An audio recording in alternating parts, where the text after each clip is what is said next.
All right, we're rounding up with our last support video here for Unit 2, which is looking at a preview of odds and expected value.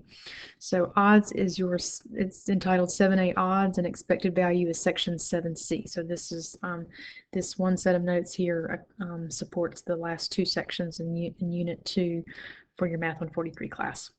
All right, the formulas that you see on this page, or in these two sections, are on your formula sheet as well.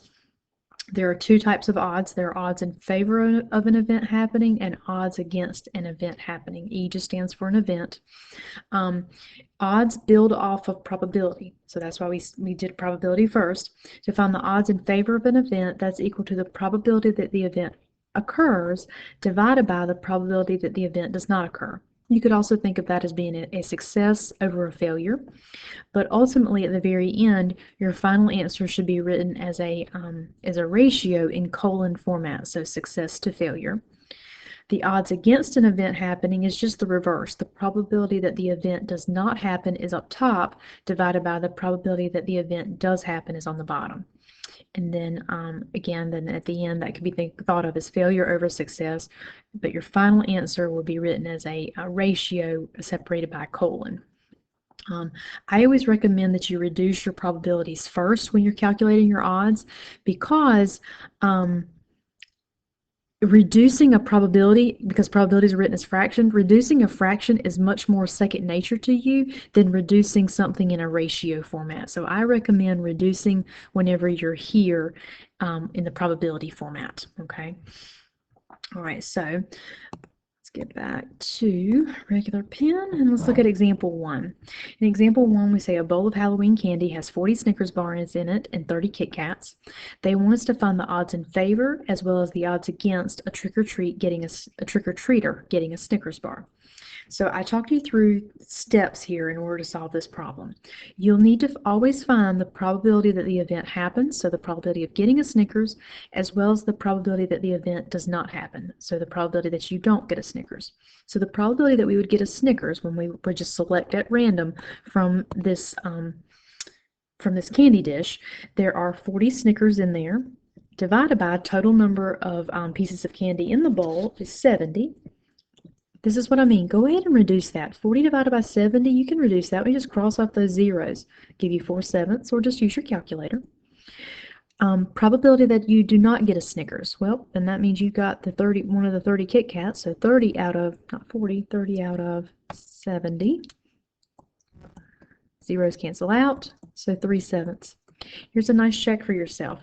The probability that the event happens plus the probability that the event does not happen should always equal 1. And so I'll just write it out here for you. 4/7 plus 3/7 equals 7/7, which is 1. If that doesn't happen, you've done something wrong. So always make sure that these two probabilities add up to 1 before you go further.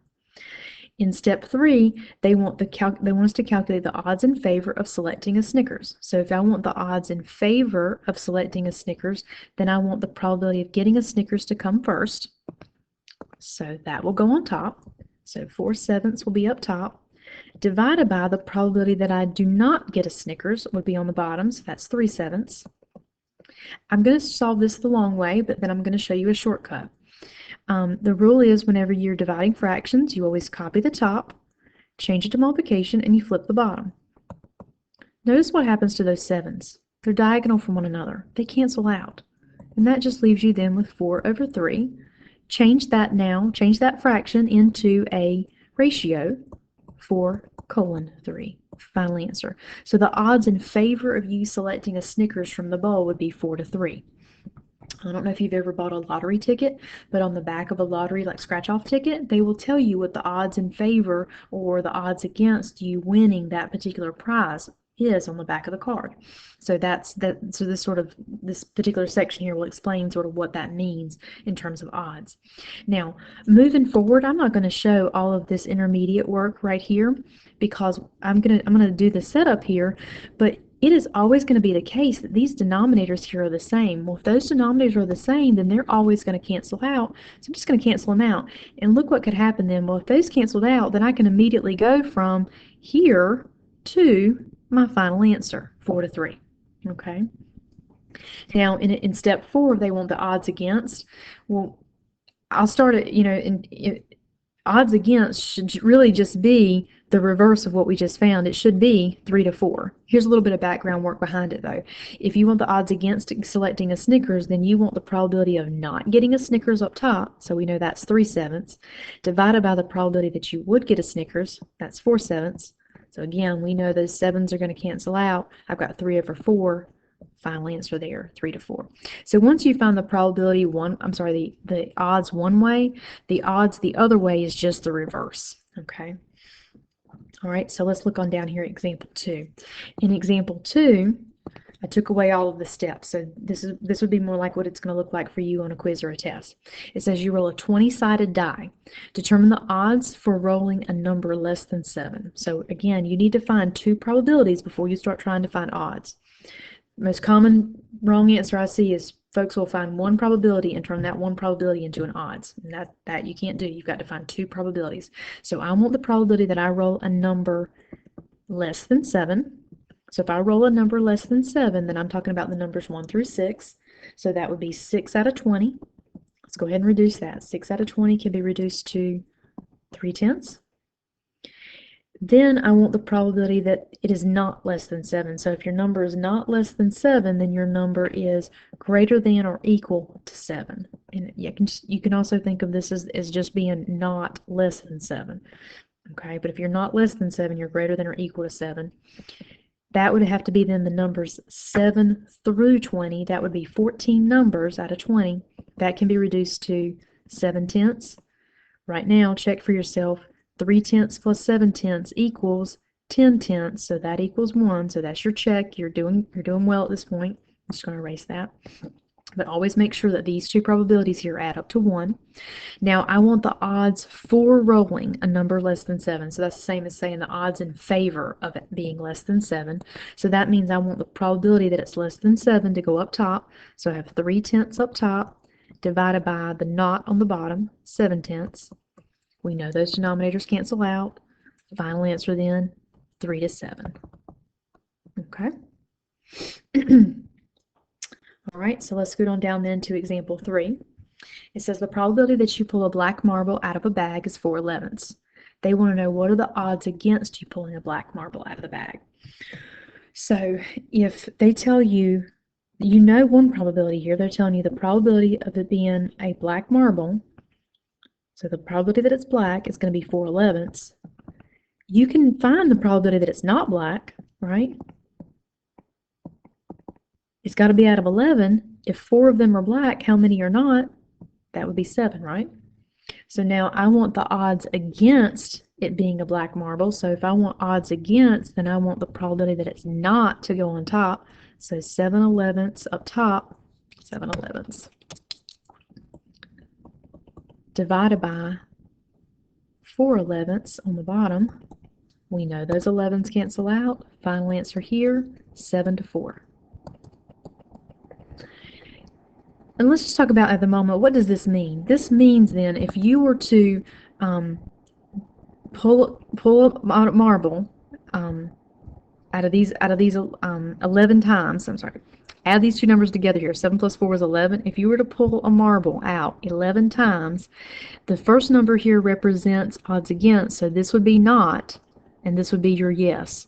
So 7 times you would expect it not to be a black marble. 4 times you would expect it to be a black marble. So you can work backwards, and that's actually what we're going to do down here below in example 5. So I'm going to let you do example 4.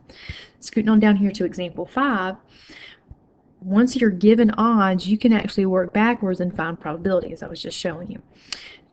So they tell you that the odds of a football team winning their next game are 4 to 5. So we go back and read that again. It says the odds of a football team winning. So that means then the odds in favor of them winning, that means the first number represents a win, the second number represents a loss. They want us to determine the probability that they're going to win the game. So the probability of them winning, pick the win number, so that's the 4. To get your denominator, add these 2 values together. 4 plus 5 is 9. So the probability of them winning would be 4/9, 4 out of 9 times. Okay? Looking at example 6, the odds against you winning your next game is 7 to 3. So since they're saying this is odds against, then that means the first number represents a loss, and the second number is your win. I want to now determine the probability that you'd win. So the probability that you would win, the win is the 3. To get your denominator, add these two together. 7 plus 3 is 10. Final answer. Okay, so that gives you odds. You'll either be finding the odds themselves or work backwards when you're given the odds and work backwards and get the probability. Okay, so flipping it on over then to the next page, we move into expected value. And what expected value allows you to do is that if you were to perform an experiment or participate in something numerous times, you might ask yourself, would you be expected to gain money, lose money? It's not always in reference to money. Sometimes it might also be in terms of customers that you might expect to come if you're a business owner. That could be dependent upon the weather, for example. So what I'm going to do is I'm going to look at examples 8 and 10 with you. Okay. So let's get on down here to number 8. So in number 8, a local club plans to invest $9,000 to host a baseball game. They expect to sell tickets worth $16,000. Oh, I should go back. Sorry, I forget. You might be doing this ahead of doing the actual set of notes. The formula for expected value is right up here at the top. It is on your formula sheet, and you take the probability of an event, multiply it times A, which A represents the amount of gain or loss associated with that event, and add to it the probability of the second event times its associated gain or loss, plus probability of the third event times its associated gain or loss. Each individual problem may have 2 events, it might have 5 events, it could have 10 or more events. So that's why it says on up through probability of E sub k, k number of events times the amount associated with that last event. I will always have your expected value problems set up for you in a table. So if there are 2 lines in the table, there are 2 events. If there are 5 lines in the table, there are 5 events. So that would at least help you out in that regard. Okay. All right. So now let's go on down here to example 8. A local club plans to invest $9,000 to host a baseball game. They expect to sell tickets worth $16,000. However, if it rains on the day of the game, they will not sell any tickets and the club is going to lose all the money they invested. If the weather forecast for the day of the game is 30% possibility of rain, is this a good investment? I always tell my folks that if you have an associated percentage or a blatant outright probability written for you in the problem, let that determine one of your events. So they're telling us here that 30% chance of rain. So one of my events is going to be that there's rain, and we know that its probability is 30%. If it's a nice percentage, I would just use it as a decimal, 0.30. If it's not a nice percentage, you're going to be forced to use it as a fraction. I'm going to show both ways. I'm going to show you a fraction problem in just a moment. So this one I'm going to show with the decimals. But if you wanted to put that as 30 over 100 and then reduce that to 3/10, you could use it in fraction format if you're more comfortable. Most folks usually aren't. Sometimes we can't avoid the fractions, but when you can just go here with this decimal 0.30. So you think about it, in terms of weather, it's either going to rain or it's not going to rain. So if there's a 30% chance of rain, what's the chance then of it not raining? That would be to be 70%. This probability column, just like we were just doing in the previous part there with our odds, this probability column always has to add up to 1. If it doesn't add up to 1, you don't have all of your events. Okay. Gain or loss. If it rains, they're going to be out their investment. Because it says that the local club, they're going to invest $9,000 to host this game. And they said that if they sell, they will not, if it rains, that they're going to lose all of their money invested. So if it rains, they're going to be out $9,000. I'm going to put a negative on that because they're losing that money. If it was a gain of money, we would make it positive. So then therefore, if it doesn't rain, then think about what happens here. They're going to sell tickets worth $16,000. They did have to do an initial overhead of $9,000, so their net gain we can find by subtracting 16,000 minus 9,000. Their net gain then would be $7,000. If they're able to hold the event, sell all their tickets, they're going to gain $7,000. Okay, just showing a little bit of work there for you. So if it rains, they're going to be out their investment. They're going to lose $9,000. If it doesn't rain, they're going to be up $7,000. So in part A here, it says use this table that you've just constructed to find the expected value.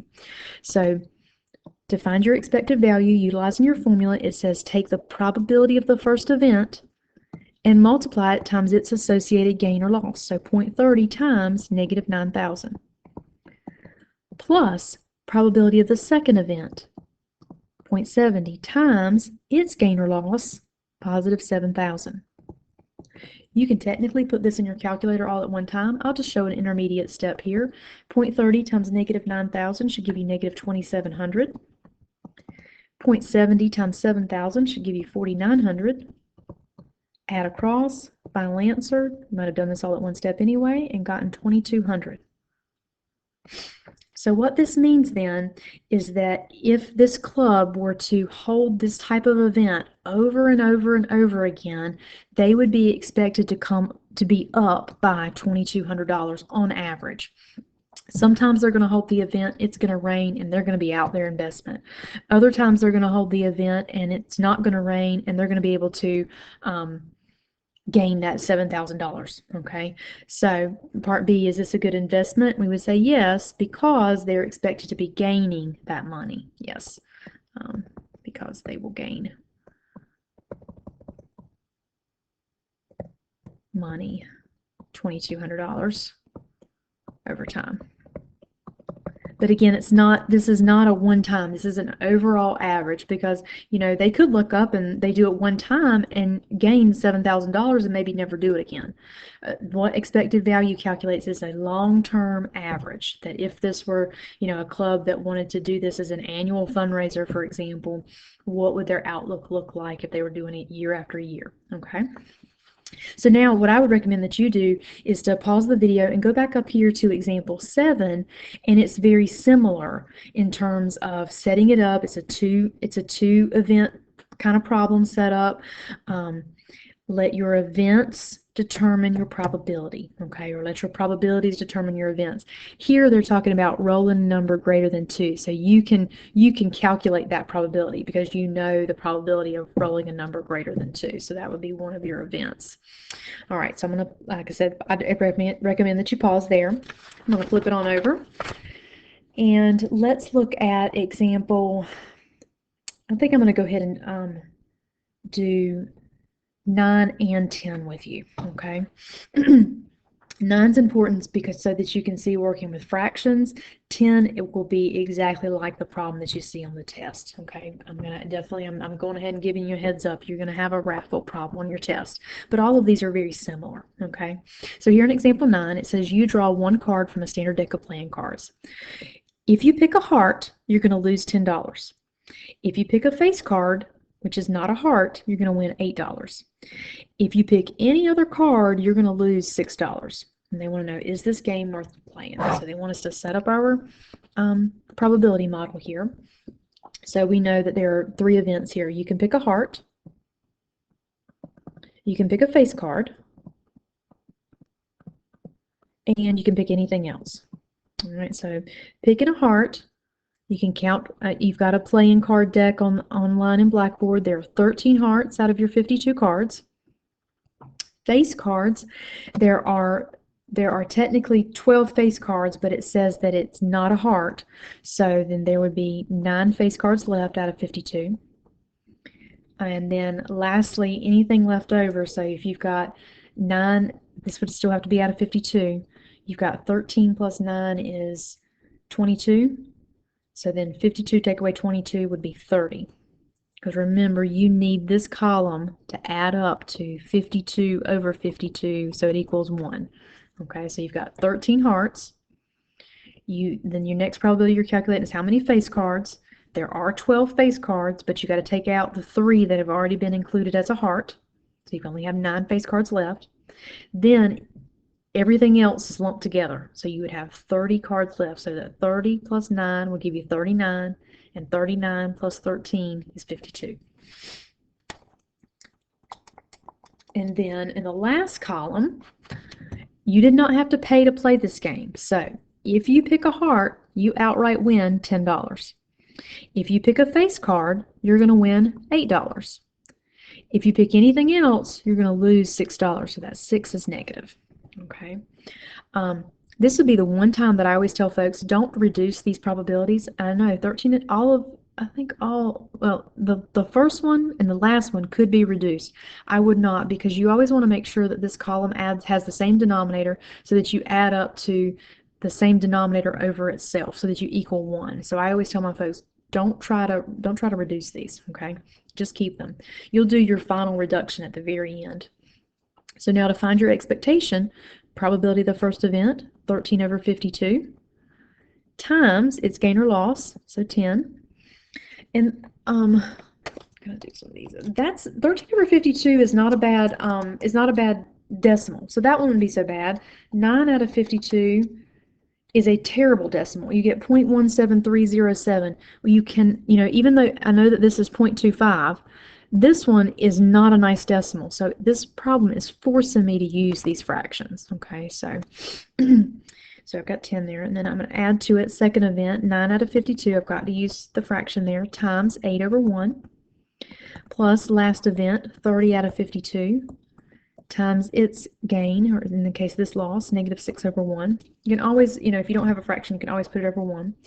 Now from here, you got to do your multiplication. Just multiply straight across. 13 times 10, 130.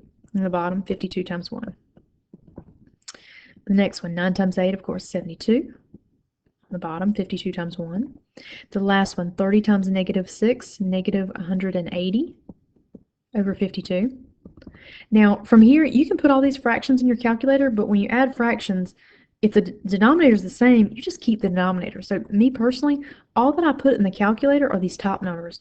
130 plus 72 minus 180 should land you at 22. Now reduce that. 22 divided by 52. Actually, I wouldn't even reduce it. I just put it in my calculator. 22 divided by 52. We're talking about money here. So we want it to be a decimal, dollars and cents. And it turns out to be just cents. Should be 42 cents. So what this means is if you were to, if you're playing this game with someone and they're giving you this money or you're losing money, if you were to play this over and over and over again, on average, you'd be expected to only be up by 42 cents, okay? Granted, again, you might play it one time, luck up, and you gain $10. That's where most, some people might say, oh, I'm going to quit while I'm ahead. I just had $10 more than I had before. But other people are like, oh, well, that was easy. Let me do it again. And so, over time, you're going to lose or gain. And like I said, this 42 cents here represents a long-term average of you playing it over and over and over again. All right. Hopefully that's kind of neat for you. I think it's kind of neat. All right, so let's look at example 10, and this will be the last one that we do in this section together. In example 10, an organization is selling raffle tickets, and as I mentioned, this will be very similar to what you see on your test. They end up selling 500 tickets at a price of $10 each. You purchase one raffle ticket in hopes of winning one of 3 prizes. The first place winner is going to get a $300 prize. The second place winner is going to get $200, and the third place winner will get $100. So let's think about these events. You could be in first place, second place, or third place winner, or you might be unfortunate, be unlucky like me, and most often I'm not going to win. I'm not going to win the prize. You sold 500 tickets, so the probability of you winning that first place prize would be 1 out of 500. Probability of you winning that second place prize, also 1 out of 500. Likewise for the third place prize, 1 out of 500. If you lose, it's also got to be out of 500, but out of those 500 tickets, you've got 3 winning tickets. So how many losing tickets? 497. So 500 minus 3, 497 losing tickets. So that way then 497 plus 1, 498, plus 1, 499, plus 1, 500. I've got 500 over 500. This column adds up to 1. Your gain or loss. You purchased a ticket, so you if you win that $300 prize, remember, take out the cost of the ticket. So 300 minus 10, okay, you're only up 290. But still not bad. I'm not knocking it. I'm just trying to put that in perspective there for you. If you win the second place prize, remember that's 200. So 200, take out your cost of the ticket, you'll be up 190. If you win your third place prize, then 100 minus the $10 cost of the ticket, you'd be up $90. And if you lose, you're out, you're $10. Okay. Again, these probabilities, 1 out of 500 is not a bad decimal, but that 497 out of 500 it's actually not too bad either. So if you wanted to work with the decimals on this one, you could. I'm going to illustrate those still working with the fractions because majority of the time these you do not work out nicely, and you need to know how to use it with the fractions. So I'm going to set it up here. First event is 1 out of 500 times its gain of 290. Just going to put it over 1. Second event, 1 out of 500 times its gain, 190. Third event, 1 out of 500 times its gain, 90. And then last event, 497 out of 500 times its loss, negative 10. Take each one of these and multiply straight across. So 1 times 290, you get 290. 500 times 1. And the next one, 190 out of 500. The next one, 90 out of 500. The last one, I have 500 on the bottom. 497 times negative 10, negative 4970. Usually that's what the one that gets folks, they just forget to multiply that. So again, I'm not going to put all those fractions in my calculator. I'm just going to bring that 500 over, and I'm just going to add the tops. 290 plus 190 plus 90, and then subtract the 4970, and that should put you at negative 4,400. Yeah. Then divide that. You're talking about money, so do dollars and cents. You should arrive at negative $8.80. That would be your expected value. So that if you were to play this raffle over and over again, sometimes you're going to win. Most of the time you're going to lose because there's more of an opportunity for you to lose than to win. You would be expected to lose, be down by $8.80. If you think about it, raffles are not designed to be in your favor. They're designed to make money for the organization holding the raffle. There is, though, associated with these expectation problems, what's referred to as a fair price, and that's your break-even amount. Neither you nor the organization are going to make money nor lose money. So the formula for fair price is the expected value plus the cost to play. So here, your expected value was negative $8.80. Add to it the cost to play, $10. And then if we add that together, should be $1.20. And so what that means is if they were to charge $1.20 for these tickets, then you wouldn't be expected to gain money or lose money if you were to play in this raffle over and over again. Okay, so I hope this helps with your understanding of expected value. I highly encourage you also then to continue to work on example 12 and let me know if you have any questions. Thanks a lot. Bye.